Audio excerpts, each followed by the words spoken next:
The stars hung like cold fire across the black sky as Lieutenant Commander Mason Hale guided his patrol ship through a forgotten stretch of space. The scanners swept empty sector after empty sector, but Mason's eyes kept drifting to the navigation screen. The area wasn't on most charts anymore. It was a graveyard zone. Ships passed around it, not through it. Old rumors said wrecks here never drifted right, that their shadows stayed even when they should be gone. "Commander," Ensign Ruiz said from the sensor console, "I'm picking up a pulse. Not natural. Not Dominion either." Mason leaned over her shoulder. A faint spike flashed on the screen, repeating every few seconds. It wasn't moving. It wasn't fading. It was waiting. "Could be a distress beacon," she offered. "Could be a trap," Mason replied, though his voice carried more curiosity than fear. Regulations said to mark it, report it, and wait for orders. But Mason had spent 6 years watching Earth lose ground to the Krell Dominion. Waiting for orders got people killed. "Plot and intercept," he said. The ship glided forward on silent thrusters. As they closed in, shapes began to emerge in the darkness. Not rocks, not random debris. A massive structure, torn open and twisted, drifted in the void. No lights, no movement, just a silent corpse of a ship, longer than a city block, scarred with strange, curling marks in the metal. "That's not Dominion work," Ruiz whispered. Mason's pulse quickened. The hull shimmered faintly where starlight hit it, like oil on water. The color shifted when the ship moved, blue, green, gold, never the same twice. "No human metal does that," Mason said quietly. They circled the wreck once. Entire sections had been hollowed out, not by explosions, but by something deliberate, as if the ship had been gutted carefully and abandoned. There was no drift rotation. It floated perfectly still. "Radiation levels normal," Ruiz reported. "No life signs. No power except—" She stopped. "Sir, there's a low energy reading. Like something sleeping." Mason stood at the viewport, staring at the wreck. "Prep the boarding team." The small shuttle hissed against the alien hull, clamps locking them in place. Mason led the way, mag boots clicking against metal that felt too smooth, too perfect. The corridors inside were wide, curved, and bare. No panels, no wires, no signs of crew. Just empty passages that seemed to grow warmer the deeper they went. "Feels like we're inside a bone," one crewman muttered. They found a large chamber near the ship's center. In the middle sat a lattice of thin metallic strands, tangled like a spider's web. It pulsed faintly, light racing along its edges in slow patterns. "What is it?" Ruiz asked. "No idea," Mason said. His hand hovered near it, the way you might hover near a fire on a freezing night. He stepped closer, drawn to the faint hum it gave off. When his fingertips brushed the surface, the lattice flared to life. Light raced outward in waves, spilling across the walls and floor. Symbols appeared on the metal around them, sharp, alien glyphs that shifted like they were alive. "Commander," Ruiz's voice shook. "The whole ship's powering up." Somewhere deeper inside, a distant vibration rumbled through the deck. The lights along the corridor outside blinked on, one by one, stretching away into the dark like a path being lit just for them. "Stay together," Mason ordered, though his own voice was tight. They followed the lighted path into another chamber. Here, the walls curved inward to form a ring. In the center floated a piece of broken hull plating, small enough to carry, yet glowing brighter than anything else they had seen. It looked like ordinary scrap, but when Mason stepped closer, it shifted, edges folding, colors changing, surface rippling like liquid metal. Ruiz took a reading and frowned. "Sir, this thing's feeding on the ambient energy in the room." "Ambient?" Mason asked. She nodded. "Our body heat, the lights, even the static from our comms." Mason stared at the shifting shard, then at the ring-shaped chamber, then back to the shard. "Pack it. We're taking it back." "Sir, regulations." "I know," he cut her off. "But this isn't scrap. This is something."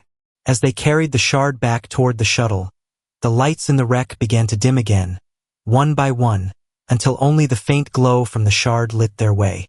The moment they stepped off the alien ship and sealed the hatch, the vibration in the wreck stopped entirely, as if it had gone back to sleep. On the patrol ship, the shard floated in a containment field, shifting colors slowly like it was breathing. Mason stood in front of it, arms crossed, watching it turn from deep gold to dark green. "Sir," Ruiz said quietly, "you think this could help us win?" Mason didn't answer right away. The Dominion had faster ships, stronger weapons, thicker armor. Humans were surviving on desperation and stubbornness. "It's not about what it is," Mason said finally. "It's about what we can make it into." But as he spoke, he swore he saw the shard shimmer in a way that almost looked like it understood him. The shard sat in the containment field, slowly turning through shades of silver, green, and gold. Every few seconds, it pulsed, sending a faint shimmer across the glass. Mason couldn't shake the feeling it was watching them, even though it had no eyes, no face, no features at all. Their patrol ship's jump to Station Vega 12 took 4 hours. Mason didn't send a report. If Command found out about the shard, they'd bury it in some deep lab and keep it locked away for years. Earth didn't have years. The war was bleeding the colonies dry, and the Dominion kept pushing closer. Vega 12 wasn't on most maps. Officially, it was a decommissioned research station. Unofficially, it was where Earth sent experiments that didn't fit the rules. The station floated in the shadow of a dead moon, lit only by thin strips of blue along its docking arms. Dr. Evelyn Cross was waiting when they docked. She was tall, with sharp eyes and a streak of silver hair pulled into a knot. "Mason Hale," she said, smirking faintly. "You only show up when you want trouble. This time it might be worth it," Mason said. He motioned to Ruiz, who carried the containment case. Evelyn's smirk faded when she saw the shard. They brought it into her lab, a clutter of half-built machines, glowing tubes and dangling wires. Evelyn activated her scanners, and holographic streams of data began to swirl in the air. "This is not steel, not titanium, not anything I've seen," she said after a minute. "The lattice of the molecules. It's not random. It's arranged like code." "Code?" Ruiz asked. Evelyn nodded. "It's storing information. Not on a chip, not on a drive. The metal itself is the memory." The shard pulsed brighter, almost like it was listening. Evelyn tilted her head. "It's reacting to us." She leaned closer. "No, to you, Mason. Step closer." Mason stepped into the scanner's range. The shard's color deepened to a rich, molten gold, and the readings spiked. "See," Evelyn said. "It likes you." "I didn't think metal could like anything," Mason said. "Then this isn't just metal," Evelyn replied. She adjusted her equipment and fed a small beam of controlled energy toward the shard. It absorbed the beam instantly. A second later, the energy came back, projected as a faint hologram. Symbols just like the ones Mason had seen on the alien wreck. Ruiz stepped forward. "What is that?" Evelyn stared at the shifting shapes. "I think it's trying to tell us what it used to be." The shard's surface rippled, and its shape began to change. Edges stretched and folded until it resembled a miniature blade, then a fragment of armor, then a piece of what looked like a ship's hull. Mason's chest tightened. "It remembers." Evelyn smiled faintly. "Exactly. And if it remembers enough, we might be able to rebuild whatever it came from." The station's lights flickered once, then again. A low hum echoed through the floor. Ruiz checked the readings and swore. "Commander, we've got ships inbound." "Not ours." Mason's mind raced. "The Dominion? Out here? How close?" "Minutes," Ruiz said. Evelyn's hands moved quickly over her controls. "They're locking on to the shard's energy signature. It's been broadcasting since you brought it aboard." The shard pulsed faster now, light running over its surface in a rapid rhythm. Mason stepped closer. "You called them, didn't you?" No answer, but he didn't need one. He knew. Somehow, this thing wanted to be found. "Evelyn, can you move it?" "Containment field's portable, but we can't just hide it," she said. It's strong enough to punch its signal right through the hull. Then we need to run, Mason said. They raced back toward the patrol ship as warning klaxons echoed through the station. Out the viewport, shadows slid from the darkness. 3 Dominion scout ships, their hulls gleaming with cold silver. Strap in, Mason ordered as they launched. The Dominion ships turned to pursue immediately. The shard's glow filled the cockpit now, spilling through the cracks in its case. Evelyn stared at it, then at Mason. It's doing something to your engines. The patrol ship shuddered, then surged forward with a burst of speed Mason had never felt before. The controls hummed under his hands. Velocity's off the charts, Ruiz said, her voice shaking. This thing's feeding us power. The stars stretched into lines as Mason threw them into a jump. The Dominion ships vanished behind them. Only when they were deep in uncharted space did the shard's glow begin to fade. Mason looked at it and felt a chill. It had saved them, but it had also brought the Dominion straight to them. He didn't know if it was a weapon, a tool, or something far more dangerous, and he had no idea what it wanted. The shard sat in the middle of the lab like a sleeping heart, its slow pulses casting gold light across the walls. Mason stood with his arms folded, watching it while Evelyn and her engineers circled with scanners, tools, and nervous glances. They had moved operations to a hidden asteroid dock far from any charted route. The place was little more than a shell of steel carved into rock, but it was quiet, and that was all Mason cared about. The Dominion couldn't find them here. At least he hoped. Evelyn lowered her scanner and wiped sweat from her brow. Every time we give it power, it shapes itself differently. It's not random. It's searching. Searching for what? Mason asked. A form it remembers, she said. If we can guide it, maybe we can make it remember the shape of a ship. Mason's gaze stayed on the shard. And if it remembers the shape of a weapon instead? Evelyn didn't answer. They began feeding the shard more power in controlled bursts. Each time it shifted, stretching into long sheets, curling into rib-like arcs, folding into layered plates. The engineers began assembling human-made components alongside the alien metal, welding frames and mounting systems. But more often than not, the alien alloy rejected the additions, twisting away or fusing them into something completely different. It's picky, one engineer muttered, almost like it doesn't like our designs. It doesn't, Evelyn said. It's making its own. Day by day, the skeleton of a vessel began to form in the center of the dock. It was sleek and sharp, with a hull that shimmered in shifting colors. The design wasn't entirely human, nor was it entirely alien. It was something in between, alive in a way no ship had any right to be. Mason walked the half-finished deck, running a hand over the smooth, warm surface. It almost felt like skin. This isn't just metal, he said quietly. It's growing. By the second week, the shard had expanded into an entire hull section, feeding on energy from the dock's generators. But the more it grew, the stronger its energy signature became. Ruiz approached Mason with a grim look. Commander, I'm picking up faint movement on the outer sensors. Could be a rock drift?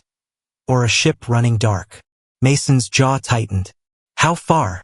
Far enough for now. But if it's Dominion, they'll find us. Evelyn overheard and shook her head. We're too close to stop. If they get here, this thing might be our only chance to survive. That night, while the crew slept in shifts, Mason stayed alone in the dock. The ship, if it could even be called that yet, stood in the shadows, its surface breathing faint light. He walked up to it and rested his palm against the hull. The light surged under his hand, and for a moment, images flashed in his mind. A fleet of ships unlike anything he'd seen. A vast dark void where massive shapes moved like predators. Worlds burning. And then silence. He pulled his hand back, heart pounding. The images were gone, but they had felt real, not imagined. The shard, the ship, it had shown him something. He didn't sleep. At dawn, Evelyn found him still standing there. You saw something, didn't you? She asked quietly. He nodded. This thing's been in battles before. It's fought something worse than the Dominion. And it lost. Before she could answer, the alarms went off. Ruiz's voice came through the comm, sharp and urgent. Multiple contacts, Dominion signatures, closing fast. The dock erupted into motion. Engineers scrambled to secure tools, weapons crews armed the few defense turrets they had. Evelyn looked at Mason. The ship's not finished. The power core's unstable. The weapons aren't even tested. Mason's voice was calm, but his eyes were hard. Then we'll test them now. They rushed to the control chamber inside the growing vessel. It was unlike any cockpit Mason had ever seen. Smooth surfaces, no visible controls, just curved panels and a faint glow everywhere. How do we start it? Ruiz asked. Evelyn pointed to the center platform. You don't start it. You connect with it. Mason stepped forward, placing his hands on the surface. The glow flared instantly, and the ship's systems came alive. The outer hull began to shift, sealing into a complete shell. Energy ran in rivers through the walls, and the view ahead lit with targeting overlays as if the ship were opening its own eyes. The first Dominion cruiser appeared on the scanner, weapons hot. Mason felt a rush of awareness, not from the sensors but from the ship itself. It was showing him everything, predicting the enemy's moves before they happened. They're firing, Ruiz said. Let them, Mason replied. The beam struck the hull, but instead of tearing through, the energy vanished into the shimmering metal. The walls around them pulsed brighter. Mason felt the power building, like a deep breath before a shout.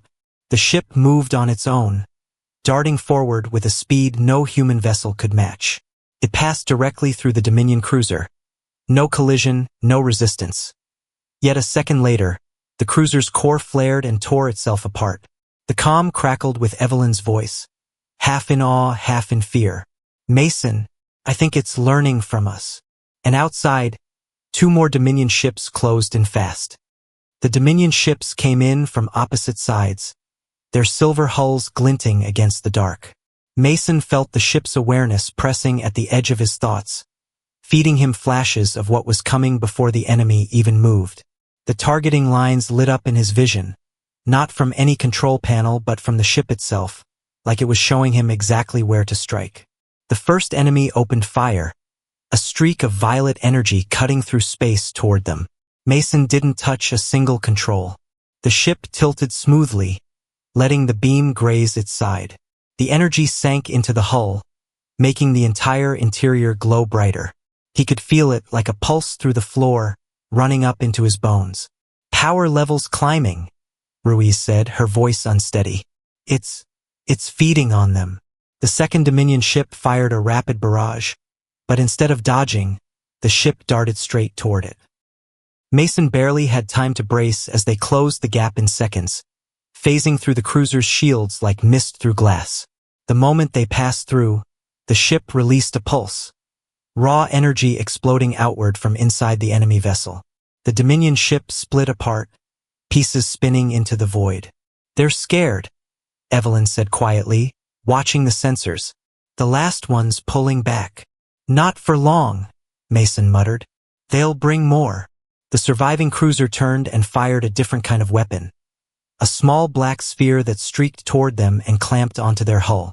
Instantly, the ship's glow dimmed, and Mason felt the awareness in his mind waver. The hum of the engines shifted to a strained, uneven tone. They're trying to drain us, Ruiz shouted. Evelyn's hands flew over her portable console, trying to override the effect. It's disrupting the alloy's energy channels. If it shuts us down, we're dead. Mason closed his eyes, trying to reach the ship the way he had before. Come on. You're stronger than this. For a moment, nothing happened. Then the glow flared back to life, brighter than before, and the sphere on their hull cracked apart like a crushed shell, fragments spinning away into space. Mason felt a rush of heat in his chest that wasn't his own. It was the ship's reaction, a spark of something almost like pride. The Dominion cruiser turned to flee, but the ship didn't wait for orders. It accelerated so fast Mason felt his breath catch, closing the distance in seconds. A single pulse tore through the fleeing vessel, reducing it to drifting wreckage. Silence filled the cockpit except for the steady hum of the ship. Ruiz let out a breath. 3 Dominion ships, destroyed in under 5 minutes, and we barely fired. Evelyn stared at Mason. It's not just responding to your commands. It's responding to you, like it knows you. Before Mason could answer, a warning flashed across the sensors. More ships, at least 6, closing in fast. Their signatures were stronger, heavier battle-class vessels. They're not scouts this time, Ruiz said. They're coming to kill us. Mason's jaw tightened. Then we show them what we've built. The ship surged forward before he even touched the controls, diving straight toward the incoming formation. The enemy ships opened fire in perfect sync, beams and projectiles filling the void. The hull drank in the energy, the glow building until the whole interior blazed with light. Mason could feel the ship's anticipation. It wanted to release all that power, but it was waiting for the perfect moment. The formation tried to box them in, but Mason and the ship moved as one, weaving between the ships, phasing through their shields, planting bursts of energy that crippled their engines and tore their cores apart. Each kill made the next faster, more precise. In less than 10 minutes, 4 of the 6 battle cruisers were nothing but wrecks. The remaining 2 broke formation and fled. Ruiz looked stunned. They're retreating. I've never seen Dominion ships do that. Evelyn's expression was grim. They'll be back.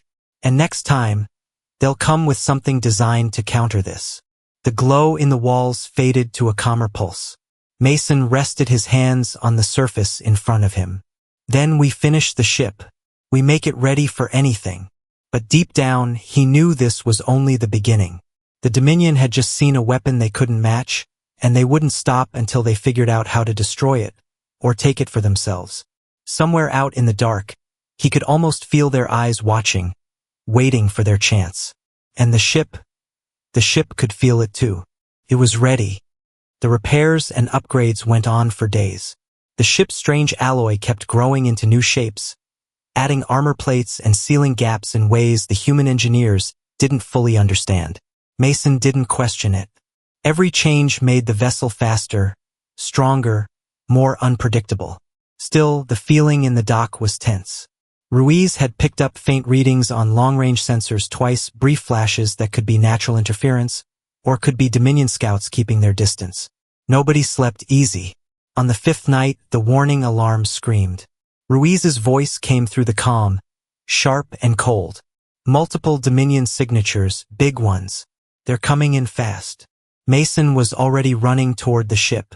Engineers scrambled to clear the bay as Evelyn grabbed her portable systems kit and followed him aboard. The moment Mason stepped onto the bridge, the lights along the walls brightened, as if the ship was waking up just for him.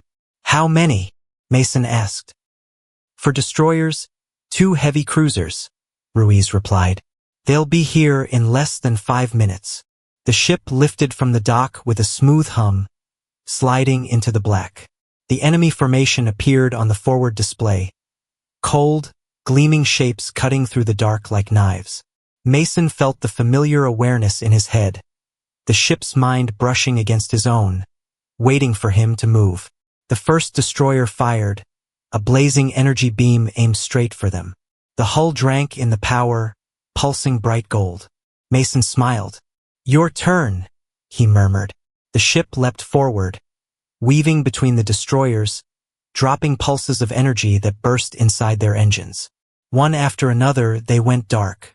But then the cruisers moved in, releasing weapons Mason had never seen before, sleek black projectiles that clung to the hull on impact. Almost immediately, the golden light faded. The hum of the engines faltered. Mason's stomach tightened. What is that? Evelyn's face was pale. They're disruptors. They're flooding the alloy with a frequency it can't process. It's choking the energy flow. The ship's awareness wavered, slipping in and out of his mind. Mason slammed his hand against the console. Stay with me. One of the destroyers, still functional, opened fire. Without their phasing ability, the shot tore across the side of the hull, throwing everyone in the bridge to the floor. Ruiz scrambled back into her seat. Shields are gone. Mason forced himself to focus. The disruptors had to be removed. He reached for the ship with his mind again, pushing past the static, urging it to fight back. Slowly, he felt the glow return, dim at first, then stronger. The hull began to ripple where the black devices clung. One by one, they shattered, pieces spinning away into space. The ship's hum deepened, its strength flooding back. Mason felt the connection snap sharp and clear. Let's end this. The vessel darted toward the nearest cruiser, phasing through its shields, planting a surge of stolen energy deep in its core. The ship tore apart in a flash of white. The last destroyer tried to run, but the living ship chased it down, dismantling it piece by piece until nothing remained but drifting scraps. The fight was over in minutes, but the bridge was silent. Ruiz broke it first. They knew about the disruptors. They came ready for us. Evelyn nodded grimly, which means they've been studying us. Every time we fight them, they learn. Mason looked out into the dark where the last cruiser had fled. Then we have to learn faster. The ship's glow steadied into a slow, strong rhythm, like the beating of a heart. Mason felt its presence in his mind, steady and resolute. It had survived the Dominion's countermeasure once. Next time it would be ready. But he knew there would be a next time, and it would be worse. The dock was quiet after the battle, but it wasn't the kind of quiet that felt safe. It was the silence before a storm. Mason stayed on the bridge long after the others left, staring at the faint golden glow running through the ship's walls. It had fought harder than ever today, pushing past the Dominion's disruptors. But he could still feel its strain, like a runner catching their breath after a long race. Evelyn came in carrying a datapad. "You should rest," she said. "I'm fine," Mason replied, though his eyes didn't leave the shifting light. "What did you find?" She set the pad down. "I ran scans while the disruptors were attached. The alloy didn't just resist them, it adapted. By the end of the fight, it was feeding off their frequency instead of being drained by it." Mason looked at her. "You're saying it learned." "I'm saying it's evolving," she said softly. "And not just in how it fights.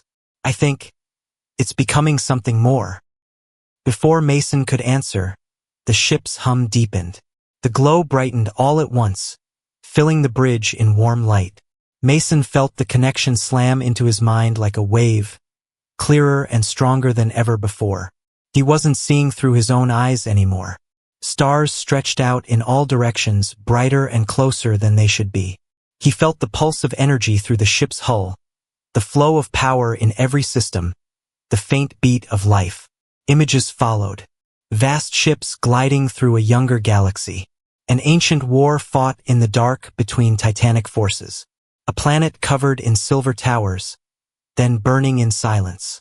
He felt the pain of loss, the long drift in cold emptiness, the centuries of waiting. Then he heard it, not words, but meaning heavy and certain. "You woke me." Mason's breath caught. "Who are you?" The answer was another flood of images. Shapes of light, towering beings of metal and thought, guardians of worlds too young to protect themselves. The message pulsed through him. Protector. Sentinel. The light dimmed to normal, but the connection remained, like a quiet voice at the back of his mind. Evelyn stared at him. "What happened?" "It's alive," Mason said. "Not in the way we are, but it thinks. It remembers. And it's been waiting for us." Before Evelyn could speak, Ruiz's voice came through the comm, tight with alarm. "Commander, I'm reading multiple jumps, Dominion fleet, closing on our position. At least 15 ships." Mason straightened. "All hands to stations. We're moving out." The ship rose from the dock with a shiver of power, the golden light flaring brighter as if it sensed the coming fight. The Dominion formation appeared on the display. Rows of destroyers and cruisers moving in perfect sync, a wall of firepower meant to crush them in one pass. Mason felt the Sentinel's focus sharpen. It wasn't afraid. It was calling. On the far side of the dock, storage bays began to open. Mason's eyes widened as smaller fragments of the alien alloy, leftover pieces from construction, shook loose from their crates. They rose into the air, glowing, and shot toward them. Out in the black, the fragments became shapes, Sleek fighters, support craft, extensions of the Sentinel's own hull.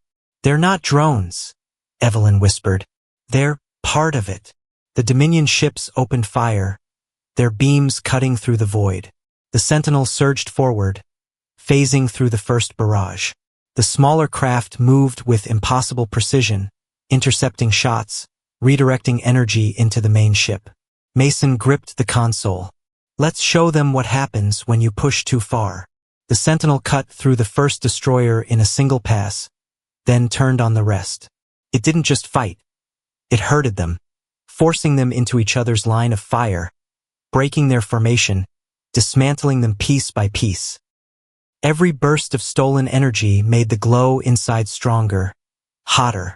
Within minutes, half the fleet was gone. The rest turned to run, but the Sentinel didn't chase. Instead, Mason felt a new message in his mind, calm and unshakable. Not yet. They must carry the story back. The Dominion ships vanished into the dark, carrying with them the truth that humanity was no longer fighting alone. On the bridge, Evelyn stared at Mason. It's not just protecting us, she said. It's teaching us. Mason nodded slowly. And the Dominion's going to learn too. The hard way. But even as the crew let out a shaky breath of relief, Mason knew this wasn't the end. The Sentinel had shown him flashes of something else during the connection. Something vast, hidden far beyond human space. Something it had fought before. And that, more than the Dominion, was what it was preparing for. The days after the battle were filled with work and whispers. Across the asteroid dock, engineers moved like they were walking on the edge of a secret too big to speak aloud. Word of the Sentinel's victory had already slipped through the cracks, traveling along hidden comm channels to human outposts and military stations. For the first time in years, the talk wasn't about retreat or surrender. It was about a chance. Mason didn't waste time. The Sentinel stayed linked to him constantly now, its quiet presence sitting in the back of his mind like a steady drumbeat. It showed him things while he slept, blueprints, tactics, designs for weapons and systems no human had ever dreamed of. Evelyn and the engineers worked day and night, integrating what they could into human tech, and for every system they built, the Sentinel seemed to adapt faster. The Dominion didn't wait long. Long-range scouts reported a massive fleet moving toward human space. Not a raid. Not a push for territory. This was everything they had, a final strike meant to crush Earth and burn its colonies to ash. In the command chamber of the dock, the holomap showed the incoming wall of red enemy markers stretching across space like a wave. Ruiz's voice was tight. They're bringing hundreds of ships. Battleships, dreadnoughts, carriers. More than we've ever seen together. They think this is their last fight, Mason said. We'll make sure they're right. When the Dominion fleet crossed into range, the Sentinel moved. Mason felt the shift through his bones. The hum of the engines deepening. The golden light along the walls sharpening into white-hot streaks. In the void ahead, the smaller alloy craft, those fragments it had shaped into fighters, took formation around the main vessel. The Dominion opened fire first, a storm of energy and projectiles that could have shredded an entire human fleet. The Sentinel didn't flinch. The golden light swallowed every beam, every shell, turning the assault into fuel. Mason could feel the power building in his chest as much as in the ship. Now, he whispered. The Sentinel leapt forward, cutting through the enemy formation.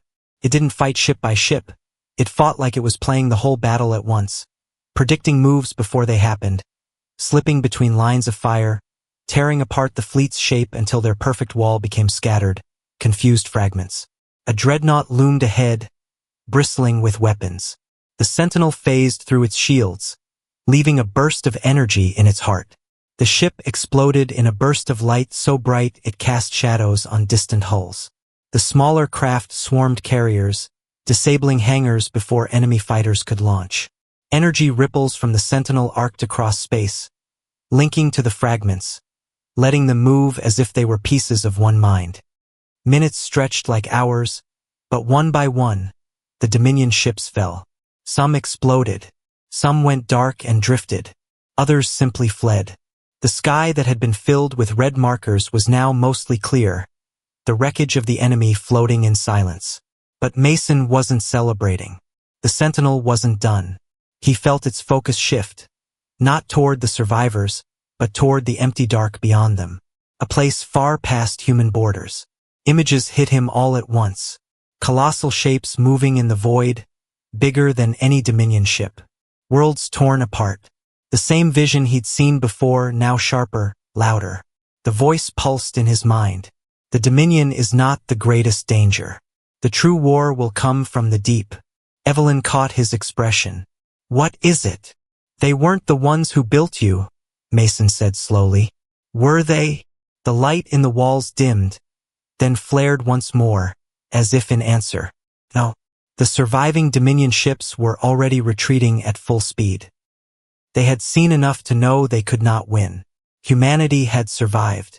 Earth would stand. But the Sentinel's presence in Mason's mind carried no feeling of rest. Only preparation. In the days that followed, repairs were made, upgrades added. More alloy fragments were awakened and shaped into new ships. Across human space, hope turned into action. On the final night before they set out again, Mason stood at the viewport, watching the stars drift. The Sentinel's glow reflected in the glass, warm and steady. You came to protect us, he said quietly. Now I guess we protect each other. The reply came not in words but in a sense of agreement, deep and unshakable. Out there, past every known border, something else was waiting. Something older. Something even the Sentinel feared. Mason didn't know when it would arrive. But when it did, humanity wouldn't be facing it alone. They would have the Sentinel and everything they had built together. And whatever came from the deep would learn the same lesson the Dominion had. Humans never stopped fighting. And they never stopped turning what others threw away into something that could win.